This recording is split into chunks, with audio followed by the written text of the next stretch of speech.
and welcome to Song Sparrow Paper Crafts. If we haven't met before, my name is Susan Fox Bowen, and I am an independent Stampin' Up! Demonstrator in the Dallas-Fort Worth area. Welcome to a brand new episode of Terrific Tuesdays. Today, we are going to be talking about one of my more recent crafting fails. So, let's get started.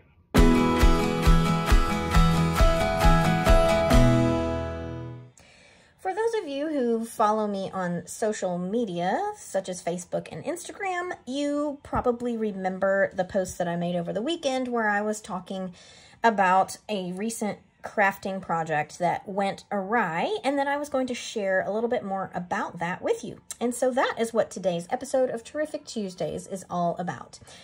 And in particular, we're going to be discussing this Easel, calendar Easel card.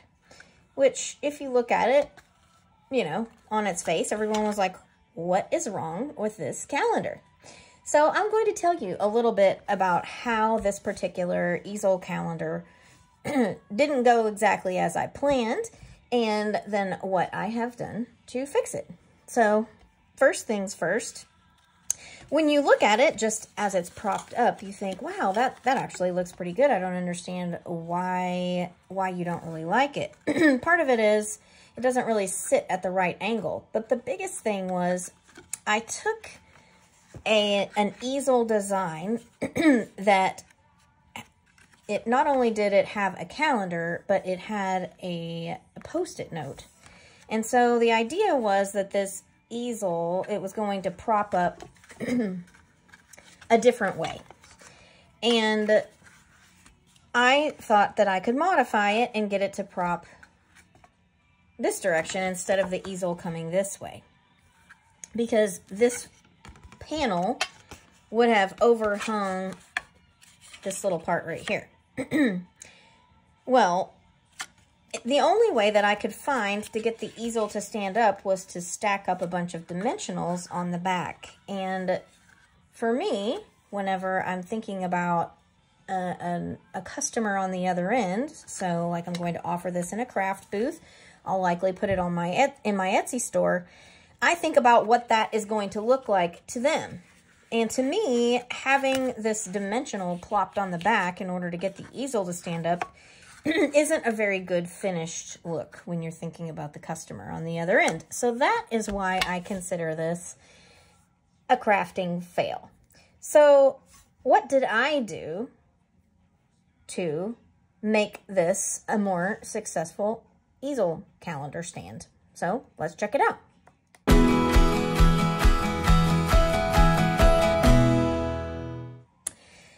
So I had originally gone with this particular easel style because I thought that it would mail nicely and be nice and flat. And I went away from a particular style of easel that I felt like might not mail as easily. However, it is a tried and true method, and that is ultimately what I went back to. And you can see it stands up very nicely, and it still will be flat if you wanted to mail it. So I'm always thinking about someone who comes to a craft show or who buys from my Etsy store and being able to get the product to them, or in the instance of someone who's seeing me at a craft show, if they're purchasing this in order to send this to someone else. So instead, what we have is the easel that goes on the inside. So it's a standard size card that has simply been turned into an easel in order for your calendar to stand up nice and tall. And so when you're thinking about how this will look to an end user and the customer at the end of the day, I think that design looks a lot nicer than having something like this where you have to have some kind of catch on the back. So what we are going to do together today is we are going to make a calendar easel card in the style that passed muster, if you will, for my craft booth, because I will be in an upcoming craft show. So let's get started. We're going to use some different supplies and mix up our look a little bit, but you are going to love how simple this is to put together. So let's get started. So I always like to walk you through what it is that you might want to have on hand in order to get started. And what we are going to be using is some brand new paper that just launched with the Holiday Mini Catalog. It is called Regal Winter. So we will be using one of the patterns from the Regal Winter. We're going to be using the basic white glimmer paper, which is in the glimmer pack that includes also Berry Burst and Old Olive, but we're using the white. And then we're using the reverse side of this particular sheet of the Regal Winter, and then some Night of Navy cardstock. And then the little mini tear-off calendars come from an online store called Tailored Expressions. I have not found these anywhere else. If you're able to find them somewhere else, that's great. But these come in packages of 10, and they tear off. They're great. They have a nice solid cardstock back that you can use to adhere with. We're also going to be doing a little bit of embellishing. So we'll have some Regal foil dots, some iridescent faceted gems, and I really love the iridescent striped trim. So without further ado, let's set some things aside and get started here. So we have a piece of Night of Navy cardstock cut to a standard size, and we're going to score it in the middle. Now, the important thing that I would like to point out is that my score line is going to be when I have my long side, the 11-inch side at the top, and then we're scoring in the center. So it's 4 1/4 by 11. And so that way we have our calendar in portrait mode. Now, is there anything that says that you can't do it this way and have it landscape? No, nothing. It's just a matter of preference. I like it the tall way so that I can see the most of my designer series paper. I am using tear and tape for 100% of this project because I want to be sure that all of my pieces stay together, particularly since I am going to be putting this in my booth at a craft fair. So the piece of white glimmer paper is going to be the backdrop for the sheet from Regal Winter. And just for funsies, I thought I would pull out my Regal Winter pack just so that we can take a little quick look-see at the patterns here in this set. I really love them, and you've probably seen, I've made at least one card from this pack. They're all florals. They really, to me, could be any season, not just winter, but it's called Regal Winter. And on the back side, there's a variety of patterns that you have that could very easily lend themselves to masculine card designs. So it's a really great pack. Very versatile in my humble opinion. I was attracted to the colors and just all the things that I could think of that I might want to do with the papers in this pack. All right, so we're just going to put some tear and tape on the back of our cardstock here. You might be wondering, well, why on earth are we using tear and tape?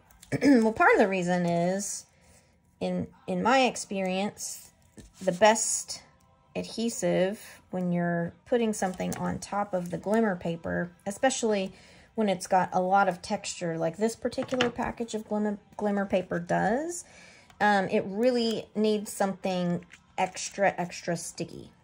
My regular adhesive runner just doesn't hold. So, and because I intend for this to be used, it's going to sit on someone's desk for an entire year, right? Because we're making a calendar. It's 2025, so the calendar is. So, you know, I want this to have staying power. So, tiny little border all the way around. This glimmer paper is cut to be just a smidge smaller than our Night of Navy backdrop here. I am not going to adhere this yet, but I'm going to go ahead and put my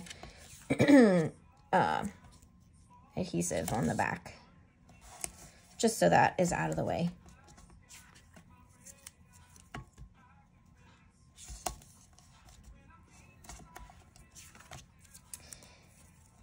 This comes together super quickly simply because I don't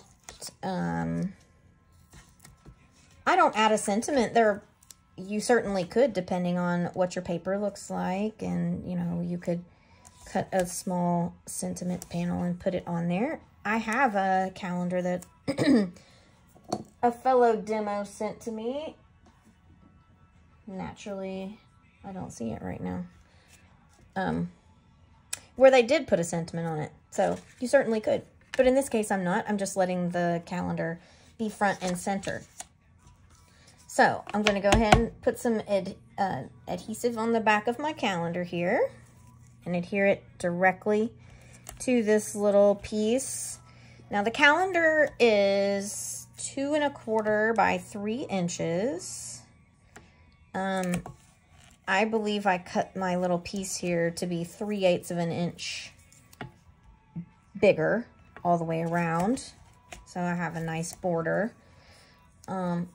You know, I was going to use just some plain cardstock as my mat for my calendar, and I was just having a really hard time picking a shade that I felt like really caught all of the subtlety of the colors in this paper. And then as I was cutting this particular panel to size and I flipped it over and looked at the back, I felt silly because it had all of the shades of purple that I was looking for in all of my stash of cardstock. So sometimes you just have to flip the paper over, or look at, you know, look at the other sheets in your pack of paper in that Regal Winter, because they're intended to coordinate with each other. So sometimes Stampin' Up! Has already done the hard work for us. So I just put that in the center there. Now, the reason I have not adhered this yet is I believe I would like to tie some ribbon around this, underneath this calendar. I am going to go ahead and adhere my calendar. So put some adhesive back here. Then I'm just going to try out this ribbon. We are literally making this together on the fly. I decided I wanted to kind of mix it up, and I really like this Regal Winter paper. Haven't played with it a whole lot. Thought it was the perfect opportunity to do so.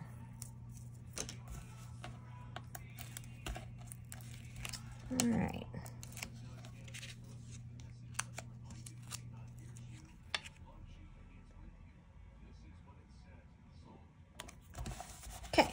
So we've got that on there.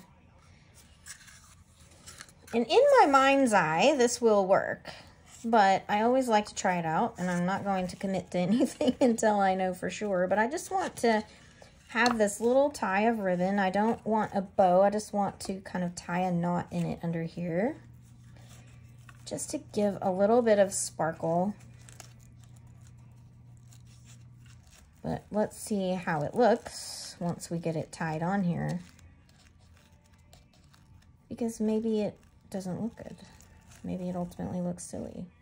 You know, sometimes things that look good in our head don't always pan out. Or that's my experience anyway. I like that little bit of sparkle there. So I'm going to go ahead and cut my end here. I'm going to give a little tiny trim to this end just because I frayed it a little.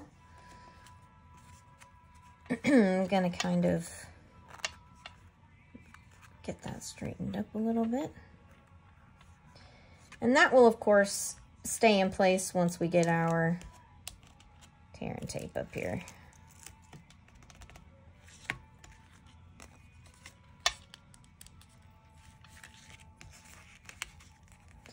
Another reason I kind of wanted that tear and tape in place already, because then it would hold the ribbon if it looked how I thought it might.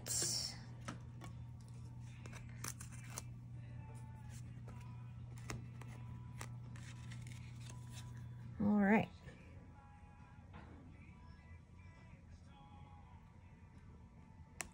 Get this where it has a nice even border all the way around. And then I'm just going to add a few little embellishments here.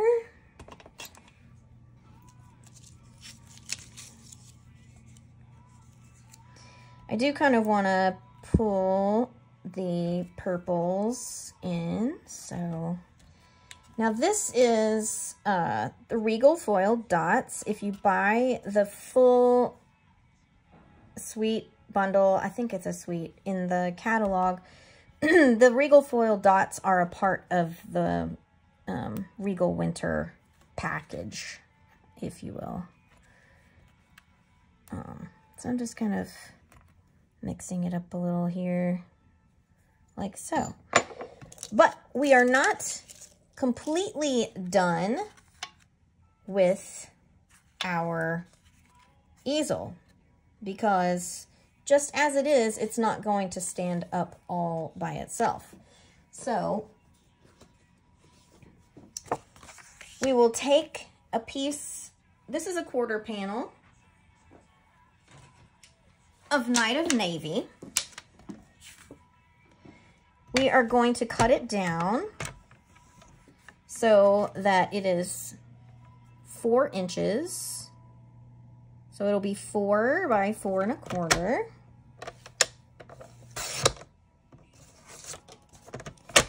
And then we are going to score at 1/2 inch.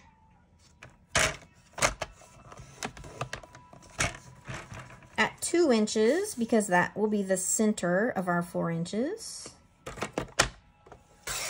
Oh, I hate it when I do that. You know what I just did? I ran my cutting blade instead of my scoring blade.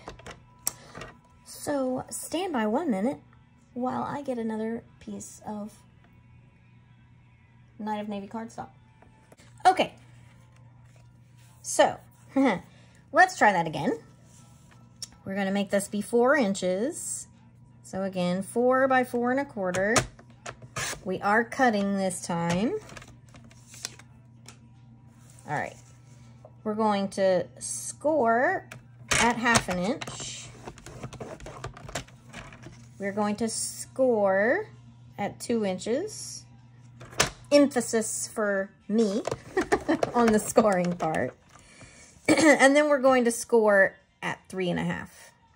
So essentially, you have a score at 1/2 inch on each side, and then in the center at 2 inches. So this is going to give us our easel. So we want to fold it in half. So that gives us our little V here, right? And then we want to fold up our smaller panels. So essentially we get an M or a W depending on what your perspective is here. On our little flaps, the 1/2 inch flaps, we are going to give ourselves some tear and tape.